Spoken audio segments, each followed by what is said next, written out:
புதன் பகவானின் ஆதிக்கம் பெற்ற நீங்கள் மிகுந்த புத்தி கூர்மை உடையவர்கள். எந்த ஒரு வேலையை எடுத்தாலும் அதை முழுமையாக முடித்த பிறகுதான் ஓய்வு எடுப்பதை பற்றி யோசிப்பீர்கள். எந்த ஒரு வேலையாக இருந்தாலும் அதில் அதிக கவனம் செலுத்துவீர்கள். இது உங்களுக்கு பல வேலைகளை சிறப்பாக செய்ய உதவுகிறது. நீங்கள் சொத்துக்களை அடுத்த தலைமுறையினருக்காக பாதுகாத்து வருவீர்கள். உங்களுக்கு தற்போது நல்ல நேரம் வந்துவிட்டது. எல்லா துன்பங்களும் சோதனைகளும் முடிவுக்கு வந்துவிட்டது. அதற்கு காரணம் குரு பகவான் 120 நாட்களுக்கு வக்கிரம் அடைகிறார். குரு பகவான் வக்கிரம் அடைவதால் உங்களுடைய செயலுக்கும் உழைப்புக்கும் உரிய பரிசு கிடைக்கும் நேரம் இது.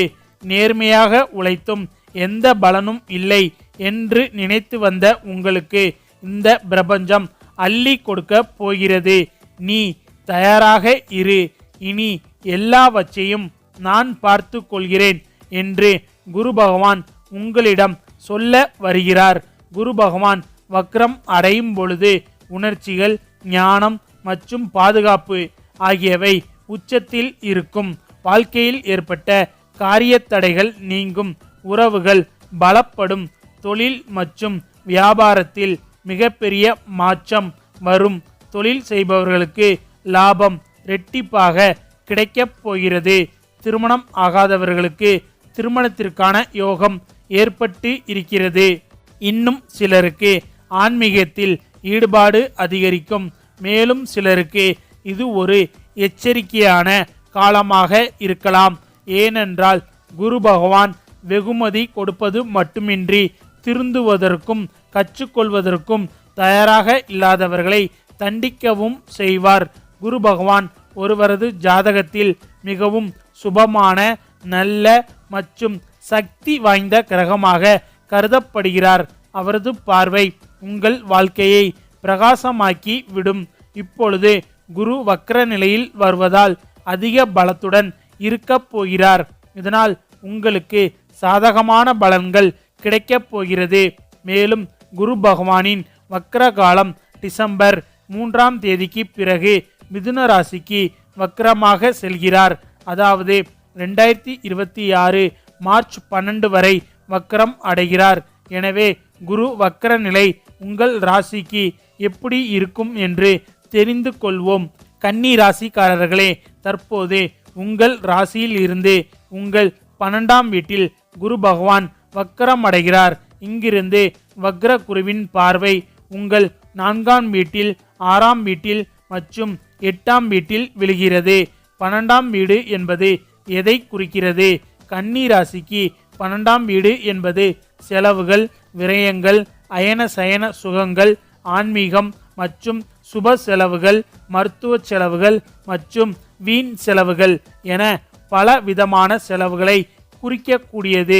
12ஆம் வீட்டில் குரு வக்ரம் அடையும் பொழுது நீங்கள் ஏதோ ஒரு விஷயத்திற்காக அதிக பணத்தை செலவிடுவீர்கள். அது ஒரு சுப காரியமாக, மங்களகரமான வேலையாக, முதலீடாக அல்லது சொத்து வாங்குவதாக இருக்கலாம். நீங்கள் நல்ல காரியங்களில் முதலீடு செய்யவில்லை என்றால் அந்த பணம் மருத்துவமனை செலவுகளாகவும் மாறக்கூடும். 12ஆம் வீட்டில் வக்ரமடைந்த குரு ஒரு சுப கிரகமாகும். அவர் 8ஆம் வீட்டுக்கு அதிபதியாகவும் 5ஆம் வீட்டுக்கு அதிபதியாகவும் இருக்கிறார். அதனால் பணம் உங்களுக்கு செலவாகும். எனவே நீங்கள் நல்ல விஷயங்களுக்கு பணத்தை செலவிடுங்கள். நல்ல விதமாக முதலீடு செய்யுங்கள். குரு உங்கள் 12ஆம் வீட்டில் வக்ரம் அடையும் போது உங்கள் படிப்புக்காக வெளிநாடு செல்ல விரும்பினால் அல்லது உங்கள் சொந்த இடத்திலிருந்து வெகு தூரம் செல்ல விரும்பினால் இது நிச்சயமாக உங்களுக்கு மிக சிறந்த யோகமான காலமாகும். மிகவும் நல்ல நேரம். நீங்கள் இப்போது தாராளமாக செல்லலாம். அதே போல குரு உங்கள் 8ஆம் வீட்டு அதிபதியாகவும் இருக்கிறார். 8ஆம் வீட்டு அதிபதி 12ஆம் வீட்டில் வக்ரம் அடையும் போது கன்னி ராசினரை எதிர்பாராத சிக்கல்களில் இருந்து வெளியே கொண்டு வந்து விடுவார். உதாரணமாக, நீங்கள் ஏதேனும் சட்ட விரோதமான விஷயங்களில் சிக்கி இருந்தால், எதிரிகளின் தொல்லைகள் இருந்தால், அல்லது யாராவது உங்களை சிக்க வைக்க முயற்சி செய்து வந்தால் நிச்சயமாக உங்களை அதிலிருந்து குரு பகவான் வெளியே கொண்டு வந்து விடுவார். அதே சமயம் டிசம்பர் 3ஆம் தேதி அன்று குரு பகவான் உங்கள் 12ஆம் வீட்டிலிருந்து வெளியேறி 11ஆம் வீடான மிதுன ராசிக்கு பெயர்ச்சி ஆகும்போது உங்களுக்கு வேலை கிடைப்பதற்கு வாய்ப்பு அதிகம்.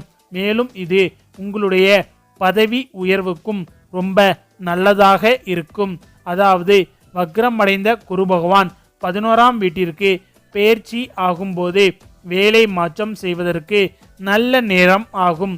குறிப்பாக நீண்ட காலமாக உங்களுடைய பொருளாதார நிலை மிகவும் மோசமாக இருந்து வருகிறது.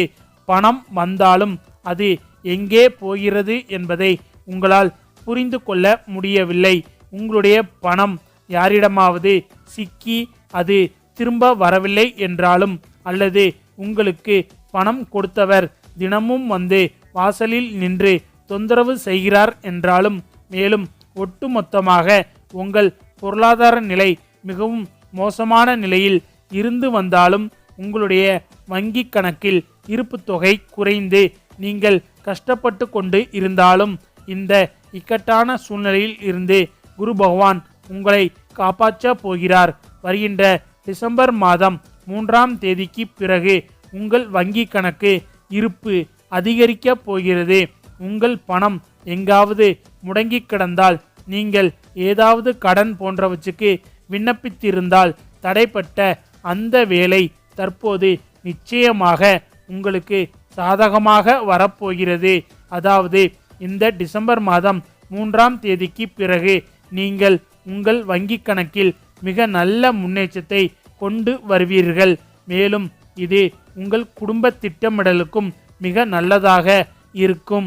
ஏனென்றால் குரு பகவான் மிதுன ராசியிலிருந்து உங்களுடைய 5ஆம் வீட்டை பார்ப்பார், உங்கள் 7ஆம் வீட்டை பார்ப்பார். இது உங்களின் திருமண வாழ்க்கையையும் மேம்படுத்தும்.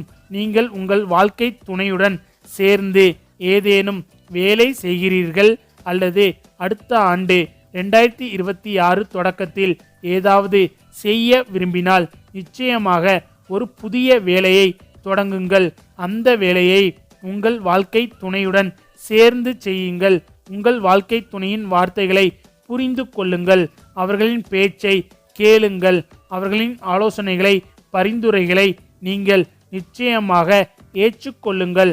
அது உங்களுக்கு மிகவும் நல்லது. குரு 11ஆம் வீட்டிற்கு வருவது நிச்சயமாக உங்களுக்கு மகிழ்ச்சியை கொண்டு வரும். அது குடும்ப திட்டமிடலாக இருந்தாலும் சரி, உங்கள் படிப்பை பற்றிய நல்ல செய்தியாக இருந்தாலும் சரி, அல்லது ஏதேனும் ஒரு தேர்வாக இருந்தாலும் சரி, எதுவாக இருந்தாலும் ஒரு நல்ல செய்தி உங்களுக்கு நிச்சயமாக கிடைக்கும். குரு வக்ரம் அடைந்து உங்கள் 11ஆம் வீட்டிற்கு வரும்போது தொழில் வாழ்க்கையில் மாற்றங்களை நீங்கள் நிச்சயமாக டிசம்பர் முதல் மார்ச் 11ஆம் தேதி வரை செய்யலாம். கன்னி ராசிக்காரர்களே, ஒன்றை மட்டும் நன்றாக புரிந்து கொள்ளுங்கள். அதிர்ஷ்டத்திற்கும் முயற்சிக்கும் ஒரு வித்தியாசம் இருக்கிறது. அதிர்ஷ்டம் எப்போதுமே உங்களுக்கு என்று எழுதப்பட்டதை மட்டும்தான் கொடுக்கும். ஆனால் முயற்சி என்பது உங்களுக்கு எழுதப்படாததையும் கூட பெற்று தரும். எனவே ஒருபோதும் மனம் தளராமல் முயற்சி செய்யுங்கள். மிகப்பெரிய மாற்றங்கள் உங்கள் வாழ்க்கையில் நடக்கப் போகிறது.